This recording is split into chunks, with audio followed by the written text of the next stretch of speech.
Umr o'tkinchi ekanligini bilsak-da, unda dilozorliklarga, nizolar, nafrat, ginalarga ne hojat degan savol tug'iladi insonda. Tasavvur qiling, siz mehmonga keldingiz. Ertaga ketishingizni bilasiz. O'zingizdan yomon iz qoldirishni istaysizmi? Albatta yo'q.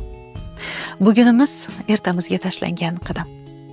Chunki abadiyat olamiga biz o'zimiz bilan faqatgina yaxshi amallarimizni olib ketishimizni har birimiz juda ham yaxshi bilamiz.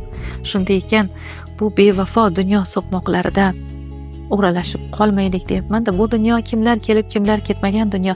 Zero qadarlari yozilgan, umrlar hisoblidir. Shuning uchun o'limdan qo'rqib yashamas, Robbimdan andisha qilib, uman etgan g'iybat, yolg'on, o'g'irlik, zino, tuhmat, shirk va shu kabi gunohi kabiralarga yaqinlashmay andisha qilsak, o'sha parda ortini go'zalligiga umid qilsak arziydi.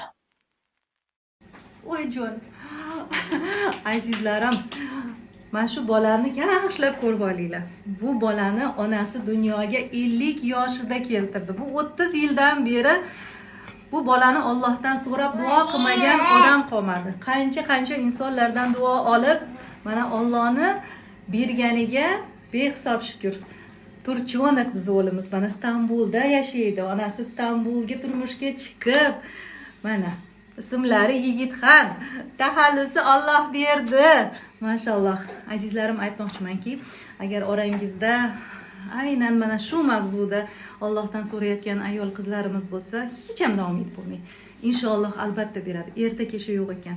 Mana shu o'g'limizni Allohim onasi 50 yoshga kirganda berdi. Hech ham umid bo'lmasdan bismillah deb faqatgina Allohdan so'rang. Qarang buni, quyoshligini. Mashalloh. Yaqinda menga bir savol berishdi. Ra'no opa, o'limga bo'lgan munosabatingiz qanaqa deb. Esimda bor, 7-8 yoshli qizcha edim. Ayni yozni o'rtasi, tun. Rahmatli buvijonimning hovlisi o'rtasida so'rida pashshaxonada buvijonim bilan osmondagi yulduzlarni tomosha qilib yotib, kichkina qizcha edim, endi juda ham savol berganman. Buvijon, narigi dunyo qanaqa ekan deb. Shunda buvijonim javoblari ikkita quloqimda qolgan. Bolam, yaxshidirki, hamma faqat ketadi. Qaytganlarni eshitmaganmiz deb javob berganlar. Nihoyatda oqila, dono, hozir javob buvijonim bor dilida. O'limga bo'lgan munosabatim o'sha kechada shakllanib bo'lgan. Unda o'ylab qarasangiz, rostdan ham umr bir kun tugaydi. Dunyoda tirik jon borki, baribir o'tadi. Bugun bo'lmasa ertaga boring, ana 100 yil yashar, lekin haqiqat shuki, hech kim bu dunyodan tirik chiqib ketmaydi. Mahbubiyning misralarini bir eslang. O'lim asli go'zaldir. Parda ortidan xabar. Go'zal bo'lmasa vafot etarmidi payg'ambar? Ammo parda ortini qay darajada go'zal bo'lishi o'zimizga bog'liq. Kechirimni savobi ulkanda. Yaqinda bir kitobda o'qib qoldim. Qarang, oxiratda o'sha narsa uchun savobni tarozi ko'tara olmas ekan og'irligidan. Ulardan biri sizni xafa qilgan insonni kechirsangiz. Qachonki biz shu narsani anglab yetsak, nafrat va dodvoylar o'rniga Robbim o'ziga yaqin bo'lishim uchun mana shu og'riqni menga berdi. Yo mehrligim, nimani menga tushuntirmoqchisan deb savolni javobini o'zingizdan qidiring, ishoning topasiz. Aksincha vaqt soati kelib rahmat aytasiz o'sha insonga.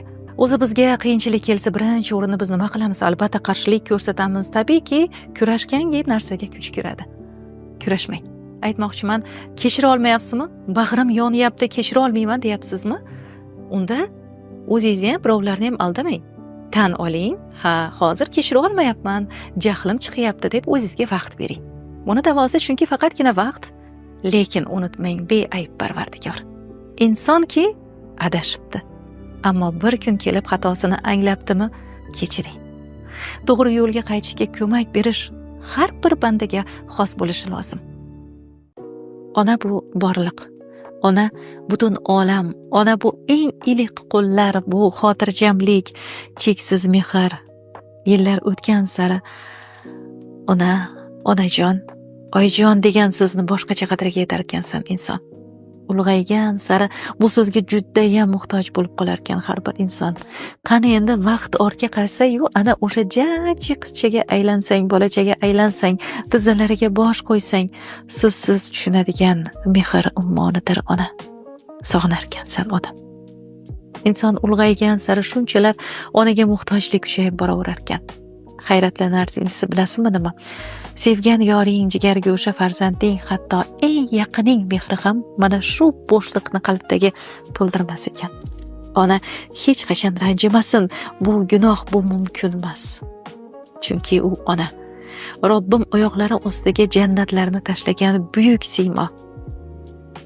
Siz mening onamsiz deb bag'riga bosh qo'ying, yuzlariga termuling, hatto shu nigohlaringiz uchun ham Robbim sizga ajr savoblar beradi.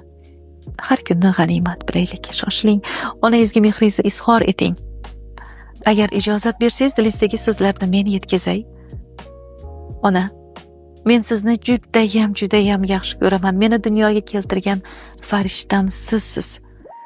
Bir parcha go'sht holimdan oq yuvib taragan mushtbarimsiz. Xafa qilsam, darrov kechirgan mehri daryoyim.